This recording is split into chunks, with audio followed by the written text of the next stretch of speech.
नमस्कार, मैं आशुतोष आप सभी का डिकोड एग्जाम के इस डिजिटल प्लेटफॉर्म पर स्वागत करता हूं। मित्रों, आज हम लोग बात करेंगे 2016 में प्रीलिम्स का जो एग्ज़ाम हुआ था समीक्षा अधिकारी के लिए, उसके पार्ट 1 पर हम लोग पहले ही चर्चा कर चुके हैं। आज हम लोग पार्ट 2 पे चर्चा करेंगे। सामान्य अध्ययन के प्रश्नों को हम लोग 2 पार्ट में करके डिस्कस कर रहे थे। पार्ट 1 पे हम लोग पहले किए, आज पार्ट 2 पे करेंगे।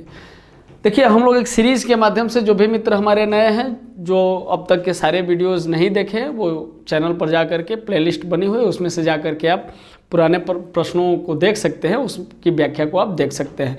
इससे पहले कि आज का क्लास हम लोग शुरू करें, आपकी तैयारी के लिए मैं एक महत्वपूर्ण चीज़ बताना चाहूँगा कि डिकोड एग्ज़ाम की टीम ने आपकी तैयारी को ध्यान में रखते हुए काफ़ी सारगर्भित तरीके से कम समय में अच्छी तैयारी के लिए क्रैश कोर्स संचालित कर रही है। और इस क्रैश कोर्स के साथ ही आपकी तैयारी कहाँ तक हुई है, सेल्फ ऑब्जर्वेशन के लिए टेस्ट सीरीज भी लॉन्च की हुई है। और ये किसके किसके लिए है? समीक्षा अधिकारी और सहायक समीक्षा अधिकारी के लिए और खंड शिक्षा अधिकारी के लिए। तो आप इसको ज्वाइन कर सकते हैं। ज्वाइन करने के लिए आपके पास तरीका है कि आप इस नंबर पे व्हाट्सअप करेंगे और बाकी सारी डिटेल्स आपको यहाँ से मिल जाएगी।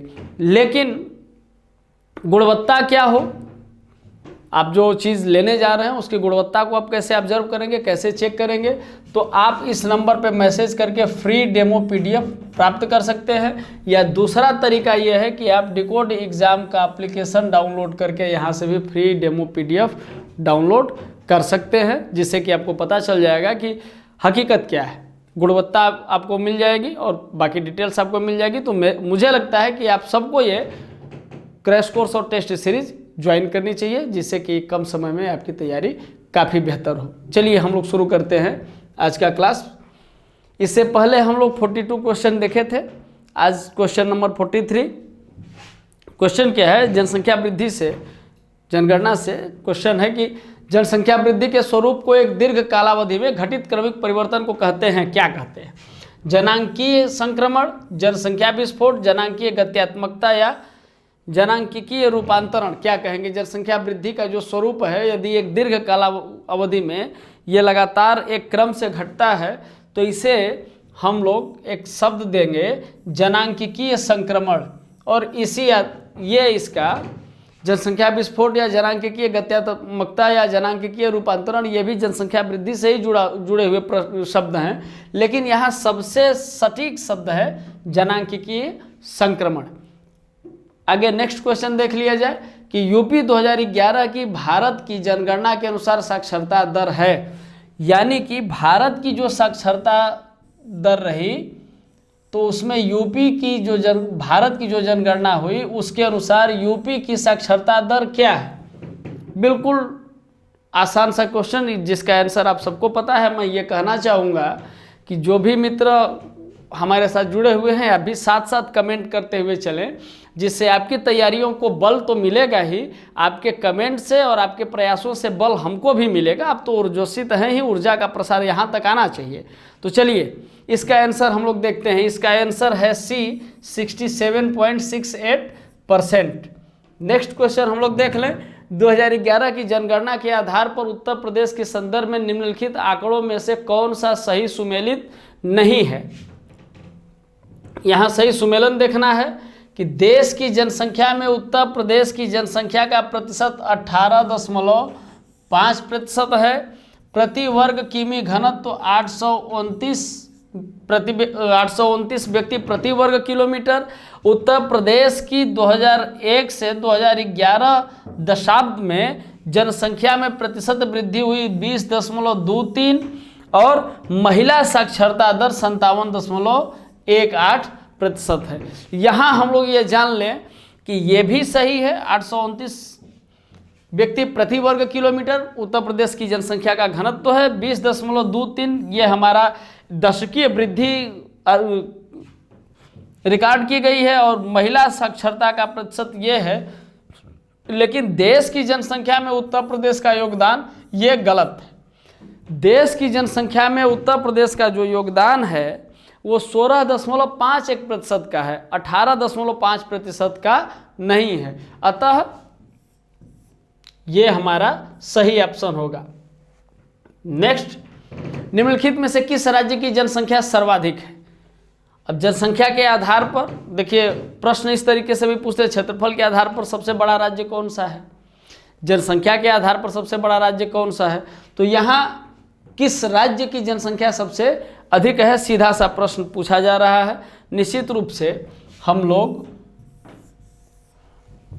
ये गौरव उत्तर प्रदेश को है, सबसे अधिक जनसंख्या का गौरव उत्तर प्रदेश के पास है। ऑप्शन डी सही है। नेक्स्ट क्वेश्चन हम लोग देख लें, निम्नलिखित कथनों पर विचार कीजिए। कथन ए, भारत की जनगणना हर 10 वर्ष पर की जाती है। ठीक है, 10 वर्ष की हर 10 वर्ष पर की जाती है, लेकिन हर 10 वर्ष की अवधि के दौरान भारत की जनसंख्या अधिकांशतः अपरिवर्तित रही है। यह तो बिल्कुल अव्यवहारिक चीज है। हर 10 वर्ष में भारत की जनसंख्या लगातार बढ़ी है, अपरिवर्तित कहाँ रही है? तो प्रश्न क्या है, इसका सही आंसर क्या होगा? इसका सही आंसर होगा कि ए तो सत्य है किंतु आर असत्य है, अतः ऑप्शन सी हमारा सही आंसर होगा। नेक्स्ट क्वेश्चन देखेंगे, जनगणना 2011 के अनुसार निम्नलिखित में से किसमें जनसंख्या घनत्व सबसे कम है? जनसंख्या घनत्व की बात पूछ रहा है कि सबसे कम जनसंख्या घनत्व कहाँ है? उत्तर प्रदेश, बिहार, पश्चिम बंगाल या केरल।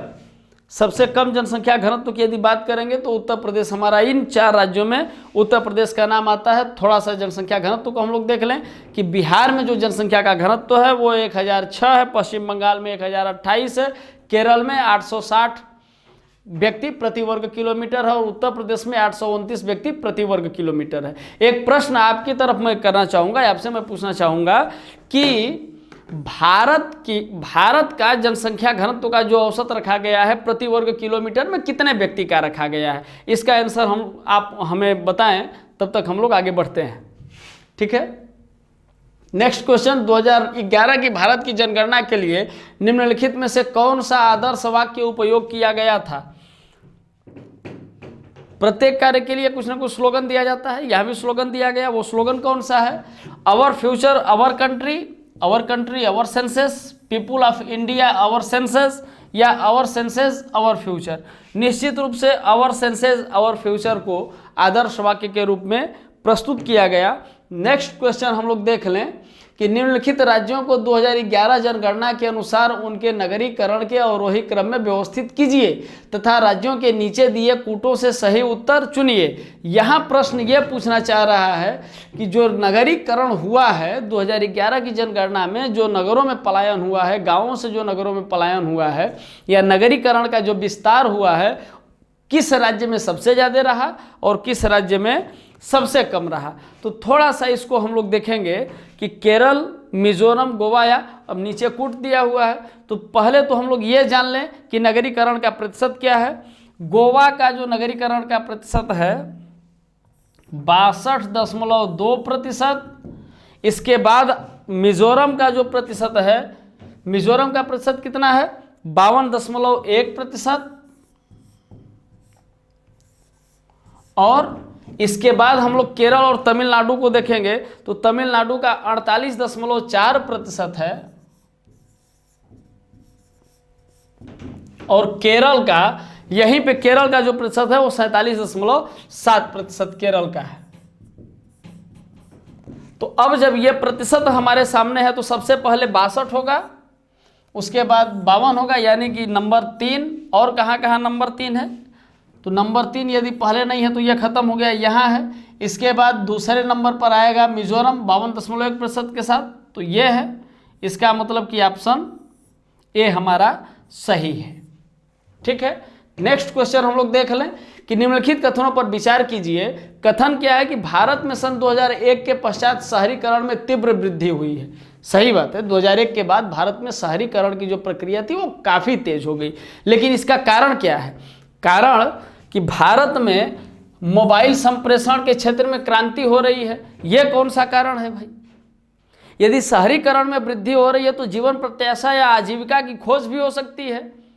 बेहतर स्वास्थ्य सुविधाओं, मूलभूत आवश्यकताओं की पूर्ति के लिए लोग गांव से शहर की तरफ पलायन कर रहे हैं। शिक्षा, स्वास्थ्य और अपने आजीविका के लिए पलायन कर रहे हैं कि यह क्रांति, संप्रेषण क्रांति जो हो रही है, इसके कारण से शहरीकरण होगा। तो इसका अर्थ यह है कि ये भी कथन सही है और ये भी कथन सही है कि जैसे ही मोबाइल आया तो संप्रेषण के क्षेत्र में क्रांति हुई, लेकिन कथन तो दोनों सही है, दोनों का, लेकिन दोनों का भाव अलग अलग है, दोनों का कोई रिलेशन नहीं है। अतः यहाँ हम कहेंगे कि ए तथा आर दोनों सही है, किंतु ए का सही स्पष्टीकरण आर नहीं है, अतः ऑप्शन बी सही होगा। नेक्स्ट क्वेश्चन हम लोग देख लें, निम्नलिखित में से किस राज्य में 2011 की जनगणना के अनुसार 10 लाखी प्लस के नगरीय समूह नहीं है?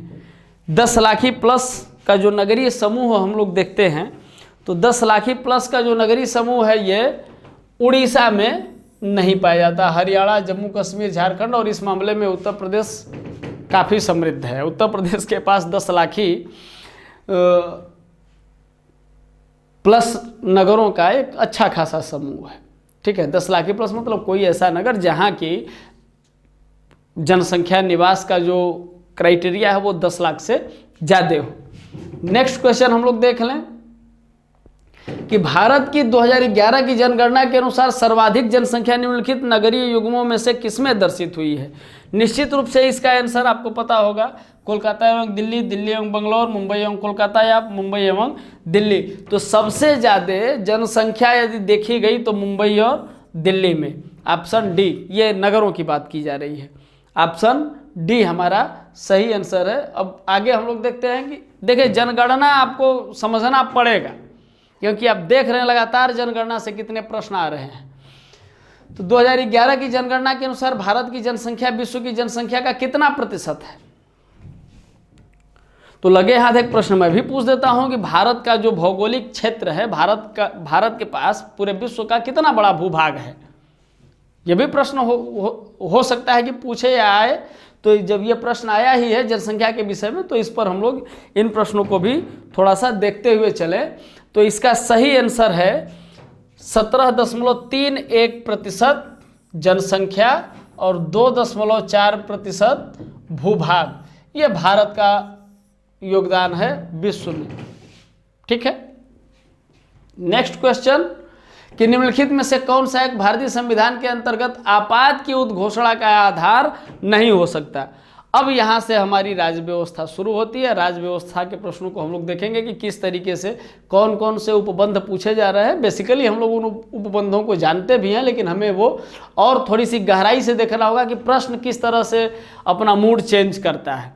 हम जो पढ़ रहे हैं क्या वो सफिशियंट है या हमें अपने पढ़ने के तरीके को बदलना पड़ेगा, ये हमारे लिए जानना जरूरी है। इसलिए हम इन प्रश्नों को देख रहे हैं। तो एक बार फिर से प्रश्नों को देखा जाए कि कौन सा एक भारतीय संविधान के अंतर्गत आपात की उद्घोषणा का आधार नहीं हो सकता? युद्ध, बाह्य आक्रमण, सशस्त्र विद्रोह या आंतरिक अशांति।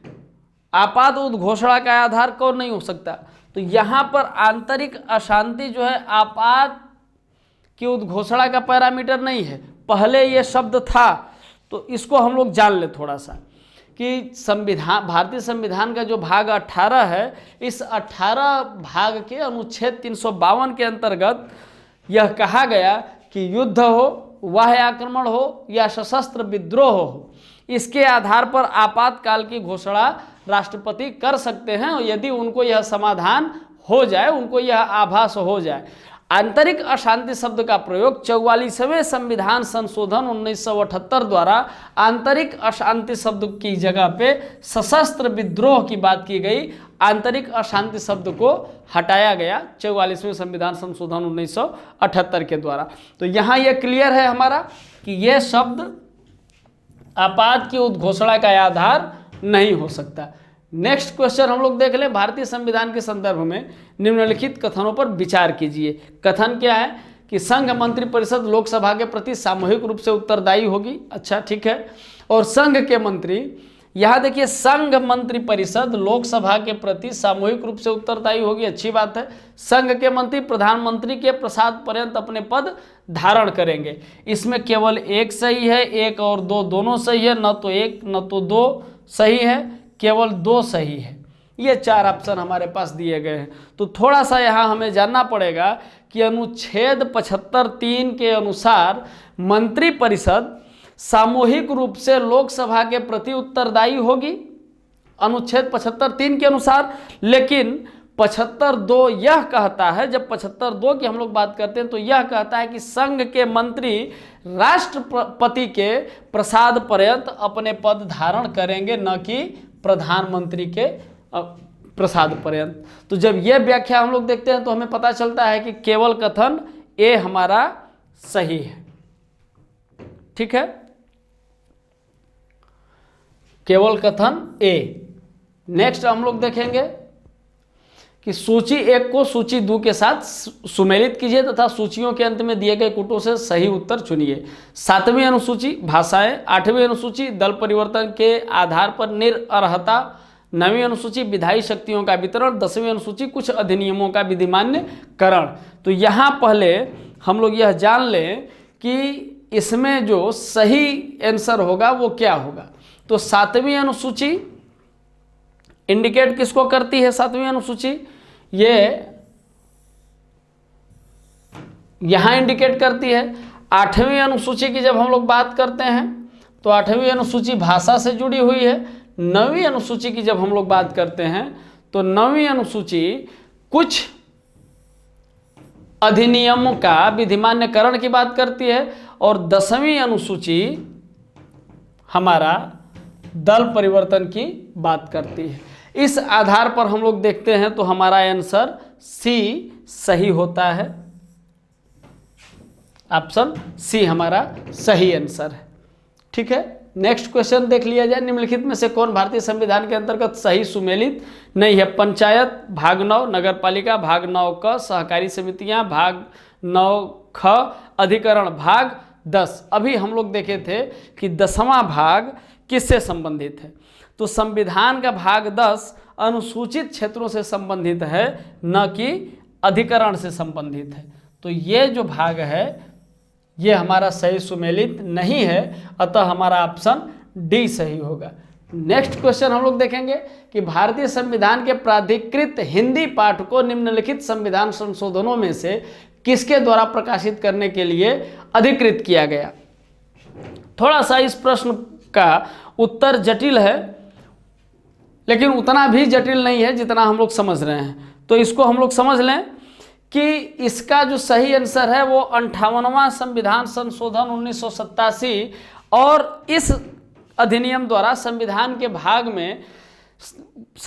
भाग 22 में संक्षिप्त नाम और प्राधिकृत हिंदी के पाठ को प्रारंभ करने की बात की गई। प्रारंभ पाठ का उल्लेख किया गया और अनुच्छेद 397 को इसमें शामिल किया गया। अतः आंसर बी हमारा सही आंसर है। अब नेक्स्ट क्वेश्चन हम लोग देख लें कि सूची 1 को सूची 2 के साथ सुमेलित कीजिए तथा सूचियों के अंत में दिए कूट से सही उत्तर चुनिए। क्या है सूची? एक तरफ कार्यक्रम दिया है, दूसरे तरफ शुरू करने का वर्ष दिया है। अब योजनाओं की बात हम लोग कर लें थोड़ी सी। स्वर्ण जयंती ग्राम स्वरोजगार योजना 1997, स्वर्ण जयंती शहरी रोजगार योजना 1989, जवाहर रोजगार योजना 1999, राष्ट्रीय ग्रामीण स्वास्थ्य मिशन 2005। एक चीज यहां समझना होगा कि जवाहर रोजगार योजना का संबंध जो है यहां से है निश्चित रूप से, और राष्ट्रीय ग्रामीण स्वास्थ्य मिशन योजना की जो शुरुआत हुई है वो कब से हुई है?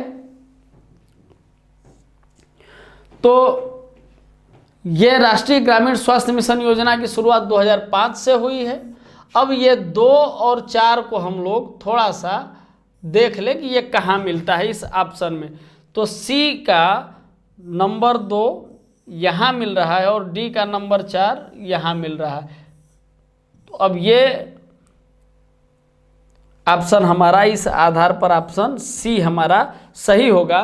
तो क्या हो जाएगा कंफर्म आंसर कि इसका जो शुरुआत हुआ था 1999 में, स्वर्ण जयंती ग्राम स्वरोजगार योजना 1999 और स्वर्ण जयंती शहरी रोजगार योजना 1997। इस तरीके से हमारा आंसर सी सही आंसर होगा। नेक्स्ट क्वेश्चन देख लिया जाए। निम्नलिखित में से किस भारतीय पंचवर्षीय योजना में सभी विकासात्मक प्रयासों के सार के रूप में मानव विकास को मान्यता दी? Question number 61। थोड़ा गंभीरता के साथ आप लोग यदि हमारे साथ चल रहे हैं, कमेंट आपका आ रहा है तो हमारा भी मन लगेगा और थोड़ी सी ऊर्जा आपकी यहाँ तक आनी चाहिए। यदि एक ऊर्जास्वित आदमी के साथ दूसरा ऊर्जावान व्यक्ति कार्य करता है तो एक दूसरे की ऊर्जा एक दूसरे में ट्रांसफर होती है, तो वो ऊर्जा यहाँ तक आनी चाहिए। प्रश्न को अब हम लोग देख लें कि किस भारतीय पंचवर्षीय योजना में सभी विकासात्मक प्रयासों के सार के रूप में मानव विकास को मान्यता दी गई? 7वीं पंचवर्षीय योजना, 8वीं पंचवर्षीय योजना, 6वीं पंचवर्षीय योजना या 5वीं पंचवर्षीय योजना? अर्थात कहने का मतलब यह है कि कोई भी हम योजना बना रहे हैं, उस योजना में यदि मानव का विकास शामिल नहीं है, कुल मिलाकर के जो भी योजना बनेगी वो मानव विकास को ही लेकर के बनेगी। तो मानव विकास को आधार बनाया गया, और ये कब किया गया, किस पंचवर्षीय में किया गया? तो इसका सही आंसर है कि 8वीं पंचवर्षीय योजना में मानव विकास को आधार बनाया गया। कि आप बाकी सब कुछ करिए, लेकिन सारी योजनाओं का आधार यह होना चाहिए कि कहीं ना कहीं मानव का विकास हो, किसी भी योजना का लाभ मानव को मिले और मानव का विकास हो। नेक्स्ट क्वेश्चन हम लोग देख लें कि निम्नलिखित कथनों पर विचार कीजिए। जीएसटी परिषद की अध्यक्षता संघीय वित्त मंत्री करते हैं और केंद्र के राजस्व या वित्त के प्रभारी राज्य मंत्री इसके एक सदस्य होते हैं। ठीक है। जीएसटी परिषद कर दर से छूट वाली वस्तुओं के बारे में निर्णय करेगी और नई कर नीति का निर्धारण करेगी। ठीक है। तीसरा, राज्य सरकारों के पास वैट उगाही का विकल्प होगा यदि वे ऐसा चाहें। अब ये 3 कथन के बाद अब ये कह रहा है कि क्या सही है, केवल 1 सही है, केवल 2 सही है, केवल 2 और 3 सही है, या केवल 1 और 2 सही है? क्या सही है? थोड़ा सा मैं यहाँ 5 सेकंड के लिए रुकता हूँ, आप थोड़ा सा इसको पढ़ लें, और पढ़ करके आप जब तक आंसर दे रहे हैं तब तक मैं आराम से आपका इंतजार कर रहा हूँ।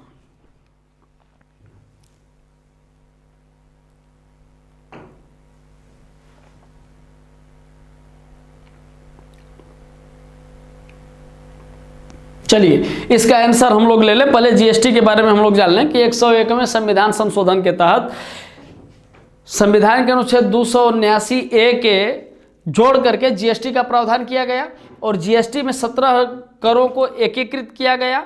और इस एकीकरण के बाद यहाँ पर यह कहा गया कि नहीं, जीएसटी परिषद की अध्यक्षता संघीय वित्त मंत्री करेंगे और केंद्र के राजस्व या वित्त के प्रभारी राज्य मंत्री इसके एक सदस्य होंगे। ठीक है। दूसरा ये कहा गया कि जीएसटी परिषद कर दर से छूट वाली वस्तुओं के बारे में निर्णय करेगी और नई कर नीति का निर्धारण करेगी। इसका अर्थ ये हुआ कि जीएसटी एक तरीके का कर सुधार है, न कि नया कर है, कर सुधार है। तो जब इस तरीके की बात हो गई और राज्यों के बीच में टैक्स की जो असमानता थी, टैक्स की जो खाई थी, उसको कम करने की बात की गई, तो फिर यहाँ राज्य सरकारों के पास ये ऑप्शन कैसे आएगा? तो जब ये ऑप्शन नहीं आएगा तो ये कट गया। इसका मतलब कि 1 और 2 सही है। ऑप्शन में हम लोग देखेंगे तो ये ऑप्शन केवल डी में मिलता है कि केवल 1 और 2 सही आंसर है। सही ऑप्शन हमारा है डी। ठीक है। नेक्स्ट क्वेश्चन देख ले हम लोग। वर्ष 2015-16 में भारत का कौन सा राज्य गेहूं का सबसे बड़ा उत्पादक राज्य था? देखिए ये बड़ा सिंपल सा क्वेश्चन है और मुझे लगता है कि इसका आंसर भी आपके पास है। थोड़ा सा इसका आंसर हम आपसे चाहेंगे कि हरियाणा, पंजाब, उत्तर प्रदेश गेहूं का सबसे बड़ा उत्पादक कौन सा है? तो उत्तर प्रदेश है। नेक्स्ट क्वेश्चन देख लिया जाए। किसान क्रेडिट कार्ड योजना के संबंध में निम्नलिखित कथनों पर विचार कीजिए। किसान क्रेडिट कार्ड योजना वर्ष 2001 में शुरू की गई। ठीक है। यह योजना किसानों को उनकी खेती की आवश्यकताओं के लिए पर्याप्त और समयानुकूल साख समर्थन प्रदान करती है। यहाँ थोड़ा सा हमें यह समझना पड़ेगा कि किसान क्रेडिट कार्ड योजना तो शुरू की गई थी, लेकिन यह योजना शुरू कब की गई थी, इसको हम थोड़ा सा जान लें कि यह कब शुरू की गई थी। ठीक है। किसान क्रेडिट कार्ड योजना 2001 में शुरू न करके 1998 में शुरू की गई थी। इस आधार पर देखा जाए तो एक तो गलत हो गया। अब दूसरा क्या है कि यह योजना किसानों को उनकी खेती की आवश्यकताओं के लिए पर्याप्त और समयानुकूल साख समर्थन प्रदान करती है। तो इसका क्या मतलब हुआ? यह तो सही है, खेती की आवश्यकताओं के लिए पैसे की जरूरत पड़ती है और किसान क्रेडिट कार्ड उसमें वरदान साबित होती है किसानों के लिए। तो इसका मतलब ये हुआ कि जब प्रश्नगत कथन 1 गलत है और 2 सही है, तो इसका अर्थ यह है कि ये हमारा केवल ऑप्शन बी सही है। सही ऑप्शन बी।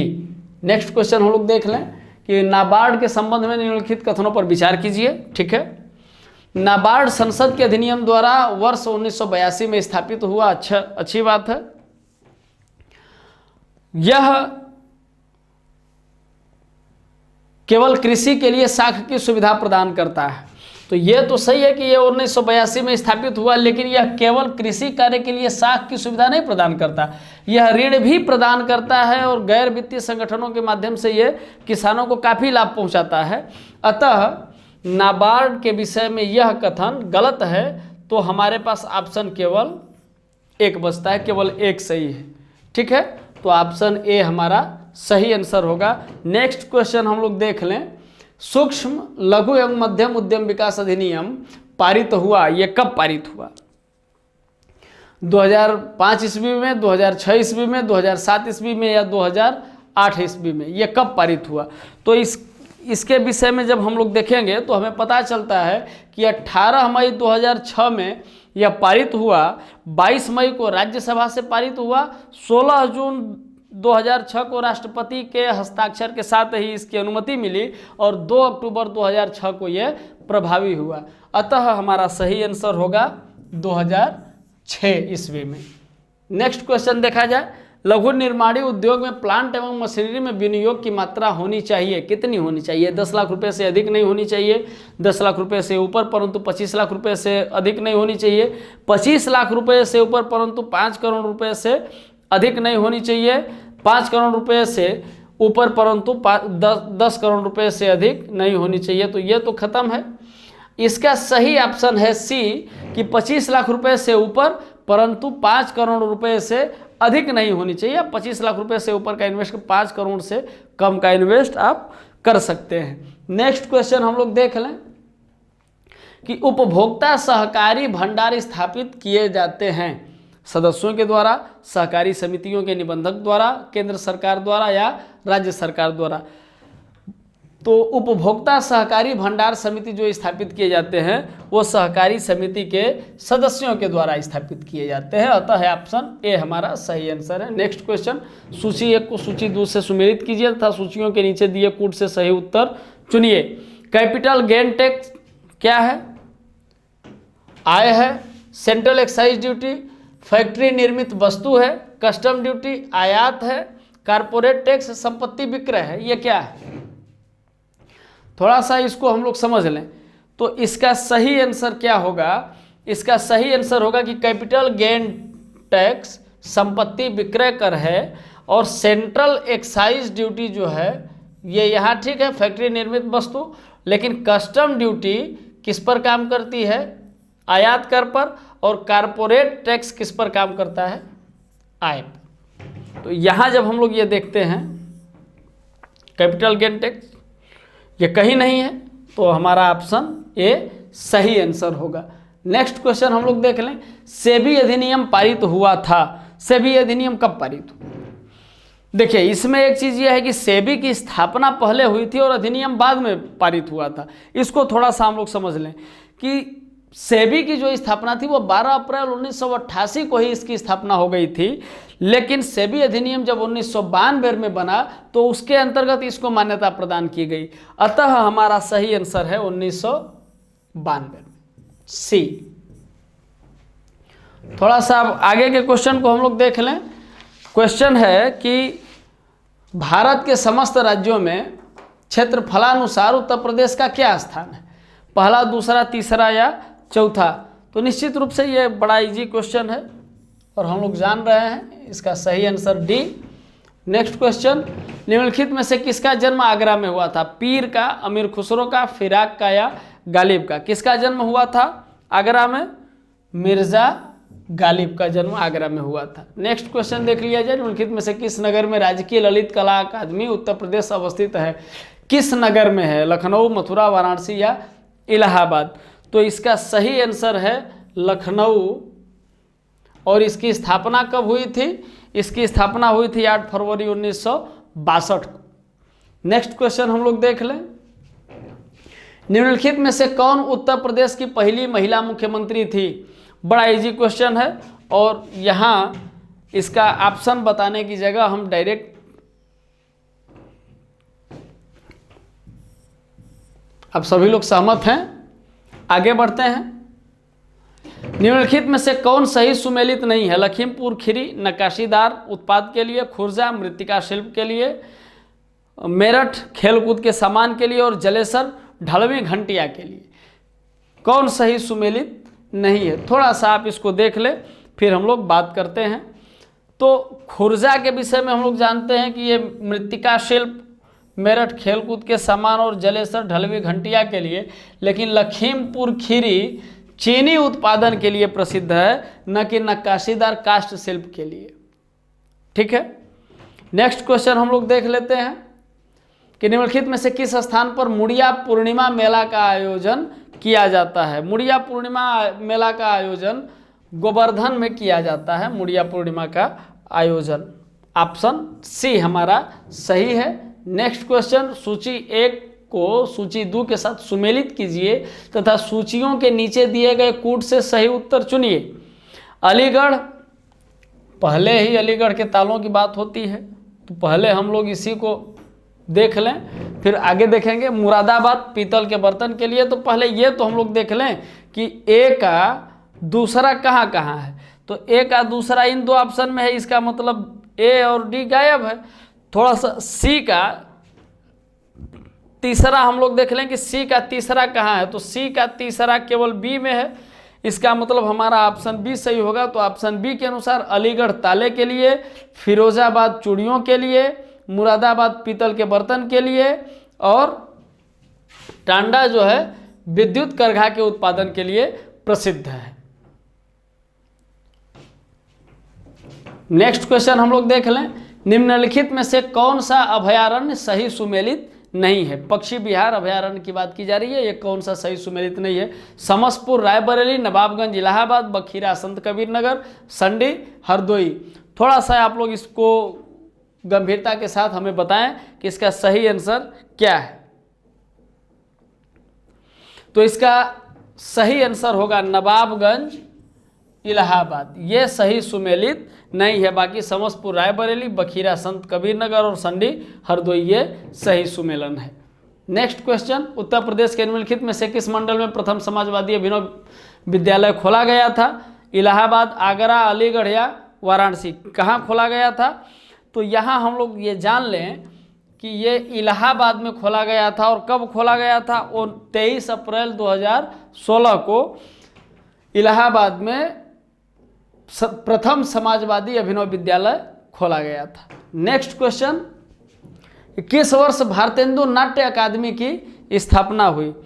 एक चीज जान लिया जाए कि इसकी जो स्थापना थी वो 1975 में हुई।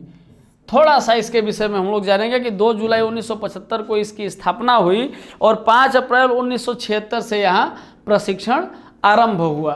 तो सही आंसर हमारा होगा 1975। नेक्स्ट क्वेश्चन, निम्नलिखित में से किस स्थान को सितार और सुरबहार संगीत के इमदाद खानी घराना के लिए जाना जाता है? आगरा, इटावा, लखनऊ और वाराणसी? काफ़ी बेहतरीन क्वेश्चन है। और हम लोग ये जान लें कि इटावा जो है सुरबहार संगीत और सितार के इमदाद खानी घराना के लिए जाना जाता है। बुद्धा दिव्य मुखर्जी, निषाद खान और सुजात खान इस घराने के प्रमुख हस्ताक्षर थे, मुख्य हस्ताक्षर थे, प्रमुख कलाकार थे। ऑप्शन सी हमारा सही होगा। नेक्स्ट क्वेश्चन, निम्नलिखित में से किसने शंभू महाराज को हिंदुस्तानी शास्त्रीय संगीत की शिक्षा दी थी? नत्थू खान ने, रहीमुद्दीन खान ने, सुजान खान ने या अब्दुल करीम खान ने? शंभू महाराज को किसने हिंदुस्तानी शास्त्रीय संगीत की शिक्षा दी थी? तो इसका सही आंसर है बी, रहीमुद्दीन खान ने शंभू महाराज को हिंदुस्तानी शास्त्रीय संगीत की शिक्षा दी थी। नेक्स्ट, निम्नलिखित में से कौन परमवीर चक्र विजेता नहीं है? परमवीर चक्र के विषय में मुझे लगता है कि प्रत्येक भारतीय युवा नौजवान जानता है परमवीर चक्र। तो इसमें से कौन व्यक्तित्व ऐसे हैं जिनको कि परमवीर चक्र नहीं मिला है? संजय कुमार, मनोज कुमार पांडे, नीरज कुमार सिंह या योगेंद्र सिंह यादव? इसका सही आंसर है नीरज कुमार सिंह। ये परमवीर चक्र विजेता नहीं है। बाकी ऑप्शन सही है, नीरज कुमार सिंह परमवीर चक्र विजेता नहीं है। नेक्स्ट क्वेश्चन, सूची 1 तथा सूची 2 को सुमेलित कीजिए तथा सूचियों के नीचे दिए गए कूट से सही उत्तर चुनिए। सूची 1, राष्ट्रीय पर्यावरण अनुसंधान संस्थान अभियांत्रिकी कहाँ है? राजामुंद्री में। केंद्रीय खाद्य प्रौद्योगिकी अनुसंधान संस्थान नागपुर में। केंद्रीय आलू अनुसंधान संस्थान शिमला में। केंद्रीय तंबाकू अनुसंधान संस्थान मैसूर में। मैं 5 सेकंड के लिए रुकता हूं ताकि आप ऑप्शन पढ़ लें और ऑप्शन के साथ नीचे दिए गए कोड को पढ़ लें, उसके बाद आप हमें आंसर देने की कृपा करें।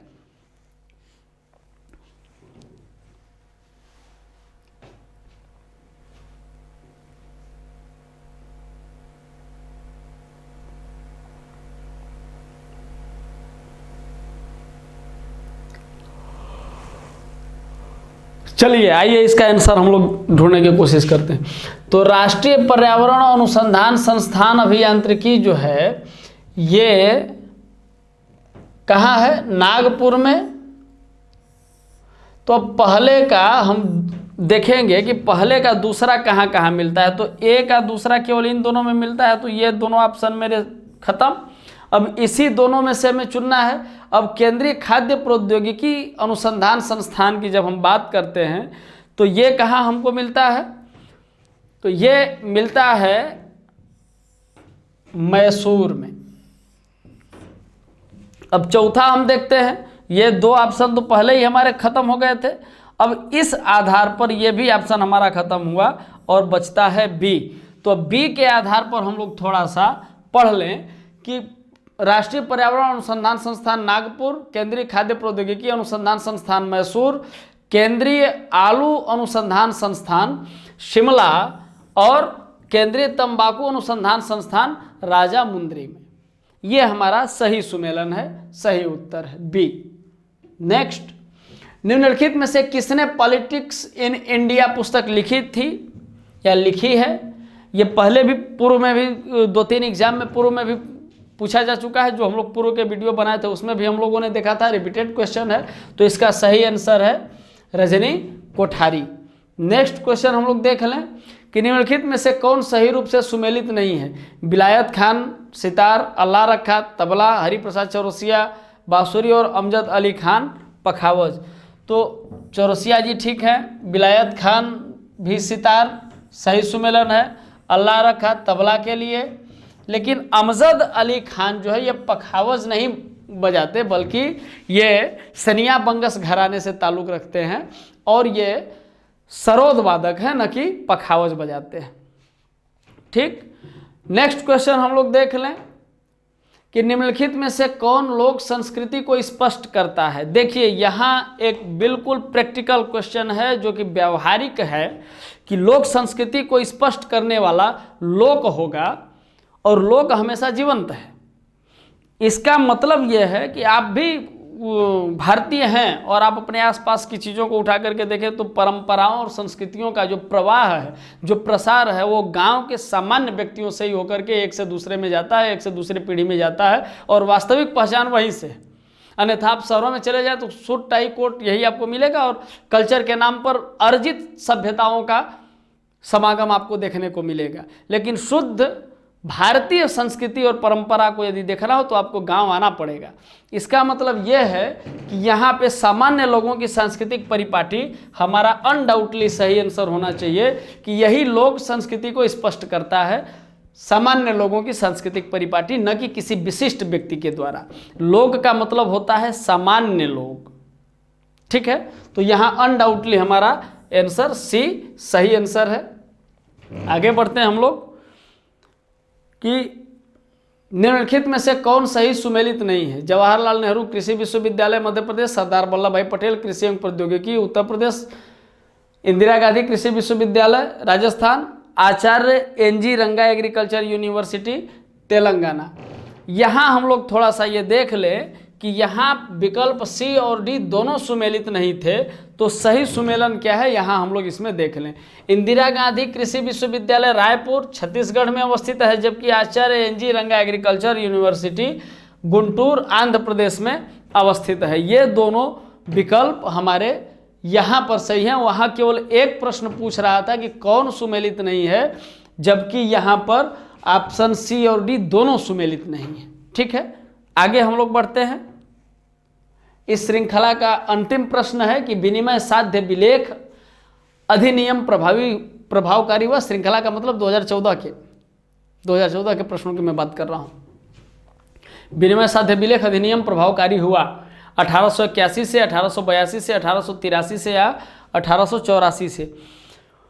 तो इसको हम लोग जान लें कि प्रभावकारी हुआ या प्रभावी हुआ या पारित हुआ, दो शब्द हैं। यदि पारित पूछता तो निश्चित रूप से हम इसको दिसंबर 1881 की बात करते। दिसंबर 1881 में यह पारित हुआ, लेकिन जब प्रभावकारी की बात आएगी तो 1 मार्च 1982 से यह प्रभावकारी हुआ।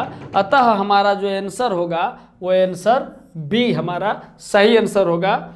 आज